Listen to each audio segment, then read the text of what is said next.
Hello, my dear students. Welcome to VPIC online classes. How are you all? I hope you are very well. मैं आपका हिंदी विषय अध्यापक Harish sir. आज class 12th Hindi गद्य के अंतर्गत चैप्टर नंबर 1 जिसका शीर्षक है राष्ट्र का स्वरूप। राष्ट्र का स्वरूप नामक चैप्टर लेकर उपस्थित हुआ हूँ, जिसके लेखक हैं डॉक्टर वासुदेव शरण अग्रवाल। वासुदेव शरण अग्रवाल जी साहित्यकार होने के साथ साथ इन्होंने पुरातत्वविद में अनेक डिग्रियां हासिल की। पुरातत्वविद के विषय में आप लोग नहीं जानते होंगे। पुरातत्वविद वह क्षेत्र है, वह इतिहास का वह अंग है। जब कोई प्राचीन जो खुदाई होती है, जैसे हड़प्पा की खुदाई हुई या सैंधव सभ्यता की खुदाई हुई, उन खुदाइयों के पश्चात जो भी चीज़ें हमें प्राचीन काल की जो चीज़ें प्राप्त होती हैं, चाहे वो पूरा पाषाणकालीन हो या मध्य पाषाणकालीन हो या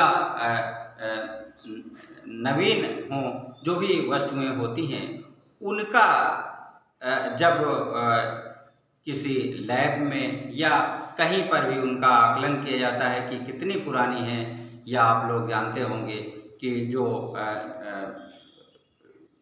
जो रसायन विज्ञान है उसके माध्यम से हम जानने की कोशिश करते हैं, कार्बन 14 के माध्यम से या किसी और माध्यम से, जो भी जिस चीज़ों के माध्यम से जाना जा सकता है कि जो भी पीतल की धातुएं, सोने की या जो भी और धातुओं की जो धातु के बर्तन हैं या कोई टुकड़ा है या कुछ भी चीज़ें हैं या हड्डियां ही हो जिसमें कार्बन होता है, वो कितनी पुरानी हैं और किस युग की हैं, कौन से युग का प्रतिनिधित्व करती हैं, इन चीज़ों के विषय में जो अध्ययन किया जाता है, इन चीज़ों के विषय में जो भी विज्ञान के द्वारा अध्ययन किया जाता है उसे हम पुरातत्व विज्ञान कहते हैं। और ये पुरातत्व विज्ञान जो होता है इतिहास का एक भाग होता है। इतिहास का भाग होने के कारण ये जो आपके वासुदेव शरण अग्रवाल जी हैं, इन्होंने इस क्षेत्र में भी काफ़ी कामयाबी अर्जित की और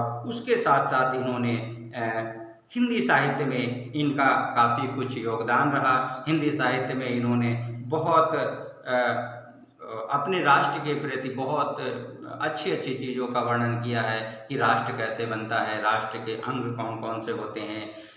इन्होंने पहले मैं आपको बता दूं कि इन्होंने काशी हिंदू विश्वविद्यालय से एमए की परीक्षा उत्तीर्ण की थी और लखनऊ विश्वविद्यालय से पाणिनि कालीन भारत का शोध प्रबंध, जिसे हम लोग रिसर्च कहते हैं, उसको किया था और इनको पीएचडी की उपाधि से विभूषित किया गया था। इन्होंने डीलिट की उपाधि भी प्राप्त की थी और इन्होंने पाली, संस्कृत, अंग्रेजी आदि भाषाओं तथा प्राचीन भारतीय संस्कृति एवं पुरातत्व का गहन अध्ययन किया और इन क्षेत्रों में उच्च कोटि के विद्वान माने जाते हैं। तो ये एक अलग तरीके के साहित्यकार हैं। ये जो सामान्य साहित्यकार होते हैं हिंदी के, अंग्रेजी के या पाली, प्राकृत, अपभ्रंश, वट, इन संस्कृत, इन साहित्यकारों के अलावा इनके पास भी स्पेशल जो ज्ञान था, अतिरिक्त ज्ञान था हिंदी साहित्य के अतिरिक्त। इन्होंने पुरातत्व, पूरा माने प्राचीन होता है, तत्व माने जो वस्तुएं होती हैं, उन प्राचीन वस्तुओं के विषय में इन्होंने ज्ञान प्राप्त किया। तो इनको कह सकते हैं कि भारतीय संस्कृत पुरातत्व के साथ साथ इनको हिंदी साहित्य का अपार ज्ञान था। इसीलिए इन्होंने राष्ट्र के स्वरूप उसी से संबंधित, उसी पुरातत्व के क्षेत्र से ही संबंधित इन्होंने निबंध लिखा, राष्ट्र का स्वरूप, राष्ट्र कैसे बनता है। सबसे पहले इनके जीवन परिचय इनका जान लेते हैं कि इनका जो जन्म है सन 1904 ईस्वी में हुआ था। जो जन्म हुआ था सन 1904 ईस्वी में इनका जन्म हुआ था। जन्म खेड़ा में हुआ था, जन्म स्थान खेड़ा।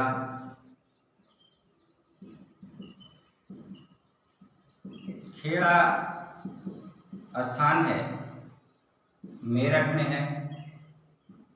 ये आप लोग इतिहास पढ़े होंगे तो मेरठ जो है हमारे स्वतंत्रता संग्राम की उदय भूमि रही है। मेरठ से ही प्रथम स्वतंत्रता संग्राम का बिगुल बजा था, वही खेड़ा, वही मेरठ की बात हो रही है। उसी खेड़ा नामक ग्राम में, मेरठ में इनका जन्म हुआ था। शिक्षा इन्होंने एमए तक प्राप्त की थी। शिक्षा की बात करें तो शिक्षा इन्होंने एमए किया था, एमए मास्टर ऑफ आर्ट किया था। और इनके और जीवन के विषय में, इनके माता पिता के संबंध में बहुत विस्तृत नहीं है। अगर इनकी रचनाओं की बात की जाए तो इन्होंने पृथ्वीपुत्र, भारत की एकता और कल्पवृक्ष,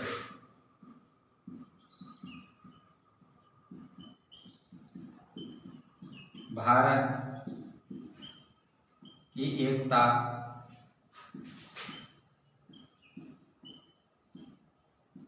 कल्पवृक्ष आदि रचनाएं इन्होंने लिखी हैं। उसमें माता भूमि है, उसमें पृथ्वीपुत्र है। और अगर इनकी भाषा शैली की बात की जाए तो भाषा के रूप में इन्होंने विषयानुकूल प्रौढ़ परिमार्जित खड़ी बोली का प्रयोग अपनी रचनाओं में किया है। खड़ी बोली का इन्होंने प्रयोग किया है। खड़ी बोली, मेरठ की तरफ खड़ी बोली ही बोली जाती है, उसका इन्होंने मान करते हुए, उसका सम्मान रखते हुए इन्होंने खड़ी बोली का प्रयोग किया। और शैली के रूप में इन्होंने विचारात्मक तथा व्याख्यात्मक शैली का प्रयोग किया।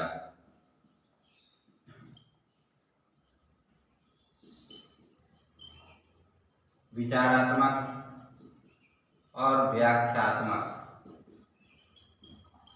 विचारात्मक और व्याख्यात्मक शैली का। विचारात्मक, जब किसी चीज़ के विषय में, किसी वस्तु के विषय में हम अपने विचार रखते हैं, तर्क रखते हैं, तो वहाँ पर विचारात्मक होती है। और व्याख्यात्मक, जब कोई किसी भी वस्तु के विषय में हम उसकी एक एक चीज़ों को निकालते हैं, एक एक चीज़ों का छिद्रान्वेषण करते हैं, तो उसे हम व्याख्यात्मक शैली कहते हैं। उसकी पूरी व्याख्या कर डालते हैं किसी भी वस्तु के। तो इनके जो पुरातत्वविद होने के कारण इन्होंने इस शैली का अनुसरण किया।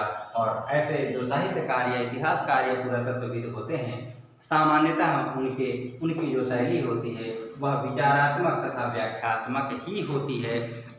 बहुत कम देखा गया है कि ऐसे साहित्यकारों, ऐसे इतिहासकारों की जो शैली होती है वह भावात्मक शैली होती है। भावात्मक शैली इनकी बहुत कम होती है। तो इस प्रकार से इनका ये जीवन रहा। इन्होंने भाषा शैली और रचनाएं जो थी वो मैंने आपको बता दिया। और इनकी जो मृत्यु है, निधन जो इनका हुआ था सन 1966 ईस्वी में इनका निधन हुआ था। सन 1966 में, 1966 ईस्वी में इनका देहावसान हुआ था। तो इस प्रकार से यह इनका संक्षिप्त जीवन परिचय है। और इसके बाद हम थोड़ा सा चर्चा कर लेंगे राष्ट्र के स्वरूप के विषय में। राष्ट्र के स्वरूप को इन्होंने, राष्ट्र का जो स्वरूप है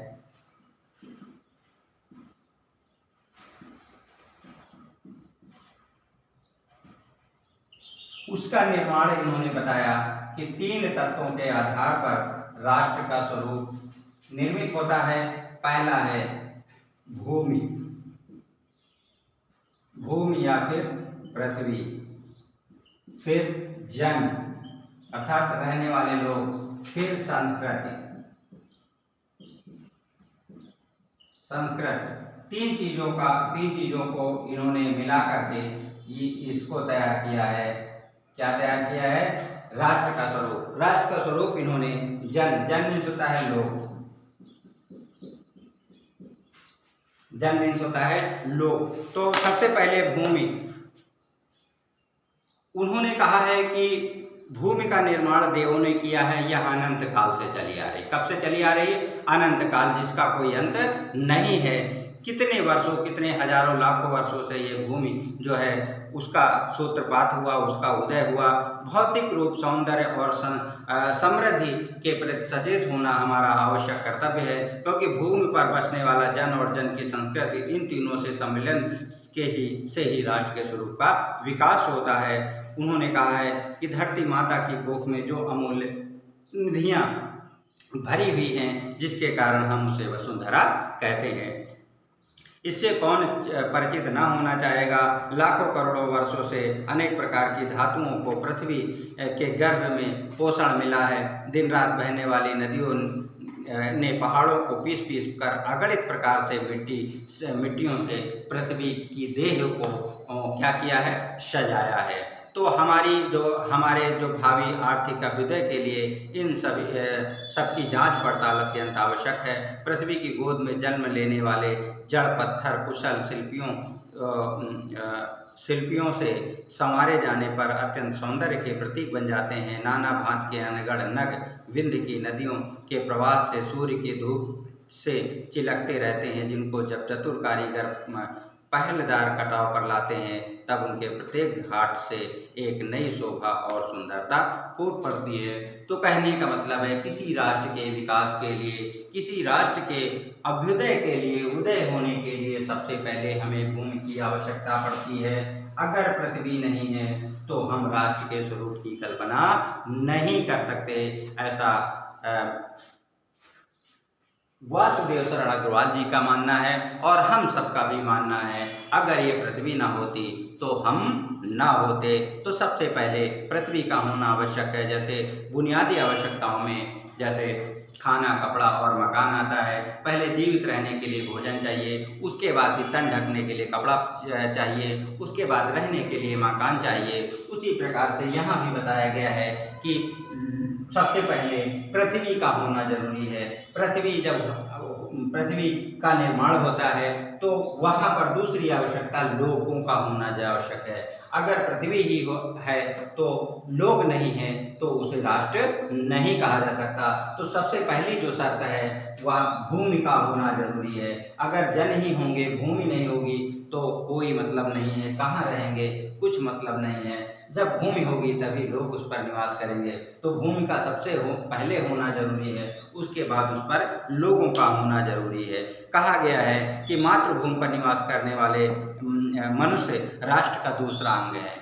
पृथ्वी पर जो निवास करने वाले लोग हैं वो राष्ट्र का दूसरा अंग है। पृथ्वी हो और मनुष्य न हो तो राष्ट्र की कल्पना असंभव है। पृथ्वी और जन दोनों के सम्मिलन से ही राष्ट्र का स्वरूप क्या होता है, निर्मित होता है, संपादित होता है। जन के कारण ही पृथ्वी मातृभूमि की संज्ञा दी।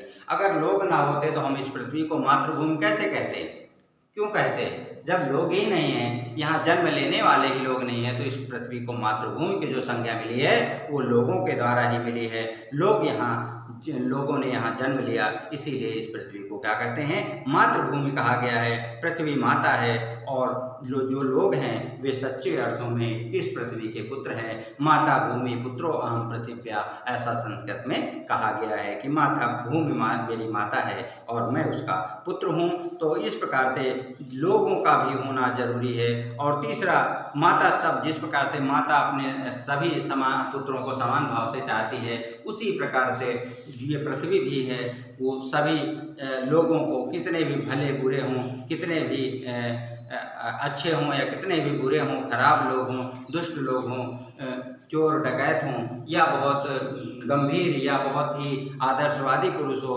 सभी को ये पृथ्वी समान भाव से चाहती है। जिस प्रकार माता जो है अपने पुत्रों को, सभी पुत्रों को समान रूप से चाहती है, अपने आप अपने अंदर स्वीकार करती है या उसके अवगुणों को अनदेखा कर देती है, उसी प्रकार से पृथ्वी जो है अपने समस्त इस पृथ्वी पर निवास करने वाले जन के साथ बराबर का व्यवहार करती है। इसके बाद तीसरा जो पृथ्वी राष्ट्र के स्वरूप का जो तीसरा अंग है वह संस्कृति है। कभी कभी ये प्रश्न बनता है कि राष्ट्र का निर्माण किन तीन अंगों से बना है, या राष्ट्र का निर्माण किससे होता है, या राष्ट्र का निर्माण किसके ना होने पर नहीं होता है। तो इस प्रकार से प्रश्न पूछे जा सकते हैं। तो राष्ट्र का तीसरा अंग जन की संस्कृति है। मनुष्य ने युगों युगों से जिस सभ्यता का निर्माण किया है वही उसके जीवन की श्वास प्रश्वास है।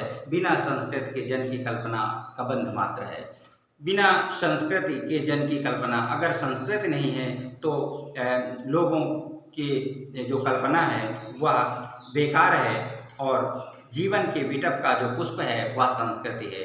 अगर किसी पौधे में पत्ते ना हो और पुष्प ना हो तो वो पौधा क्या होता है, बेकार होता है। उसी प्रकार से अगर मानव पृथ्वी है और मानव भी हैं, अगर संस्कृति नहीं है तो वह उस ढूंढे पौधे के समान है, जिसमें ना तो छाया होती है, ना कोई पुष्प होता है, ना पत्ती होती है और ना ही उस पर कोई फल लगता है। तो ये उसी प्रकार से है जैसे संस्कृत के बिना मनुष्य और पृथ्वी होती है। तो कहा गया है ज्ञान और कर्म दोनों के पारस्परिक प्रकाश की जो संज्ञा है वह संस्कृति है।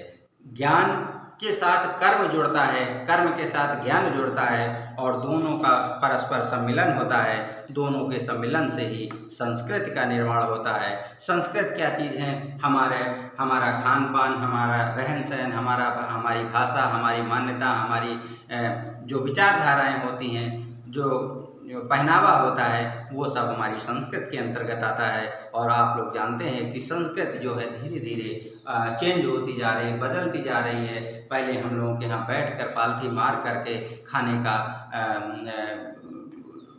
लोग बैठ करके खाते थे और आज जो है खड़े होकर के खाते हैं। तो इस प्रकार से कुछ दिन तक ज़मीन पर बैठ के खाते थे, उसके बाद कुर्सी मेज पर बैठकर खाते थे। वो हमारी संस्कृति, धीरे धीरे उन संस्कृतियों को भूलते गए और आज हम बफर सिस्टम के माध्यम से खड़े होकर खाते हैं।